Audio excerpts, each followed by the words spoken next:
ஆண்டவராகிய இயேசு கிறிஸ்து முக்கியமா சொன்ன விஷயம் என்னன்னு கேட்டீங்கன்னா, திரும்புங்கள் பரலோக ராஜ்யம் சமீபமா இருக்கிற இந்த வார்த்தை ஆண்டவராகிய இயேசு கிறிஸ்து ஸ்டார்டிங்ல மட்டும் தான் சொன்னாரா அப்படின்னு கேட்டா, உதாரணத்துக்கு சீஷர்கிட்ட எப்ப சொன்னார்னு ஒரு கேள்வி கேட்டா, பேதுருட்ட ஒரு இடத்துல சொல்லுவாரு. ஆண்டவராகிய இயேசு கிறிஸ்து 3ஆம் நாளிலே மரித்துருவார்ன்னு சொல்லும்பொழுது, பேதுருட்ட என்ன சொல்றான்னு கேட்டீங்கன்னா, ஆண்டவரே இது உனக்கு நடக்கக்கூடாது அப்படின்னு சொல்றப்ப, அப்போலே போய் போன்னு சாத்தான்னு சொல்லிவிட்டு, கடைசில அங்க என்ன சொல்வார்ன்னு பார்த்தீங்கன்னா, நீங்கள் மனம் திரும்பி பிள்ளைகளைப் போல் ஆகாவிட்டால் பரலோக ராஜ்யத்தில் பிரவேசிக்க மாட்டான். அப்ப மனம் திரும்புதல் ஒரு மனுஷனுக்கு எப்ப தேவைப்படுதுன்னு கேட்டீங்கன்னா, அவன் மரண பரியந்தம் முடிக்கும் மறுக்க தருவாயில தான் அவன் மரணம் திரும்பணும். அப்ப மனம் திரும்பினா மாத்திரம் தான் அவன் எப்படிப்பட்டவனா மாறுவான்?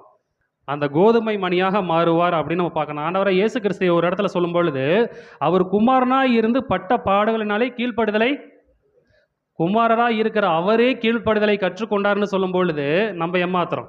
தேவகுமாரனா இருந்து அவரே கீழ்ப்படுதலை ஒரு இடத்துல கற்றுக்கொள்ளுகிறார்னு வசனம் சொல்லும் பொழுது நம்ம அனுதினமும் என்ன பண்ணணும்? மரண பரியந்தம் கற்றுக்கொண்டு மனம் திரும்பி அவைகளுக்கு ஏற்புரியதை நம்ம வாழ்க்கையை அமைத்து கொண்டு வரணும் நம்ம பார்க்குறோம்.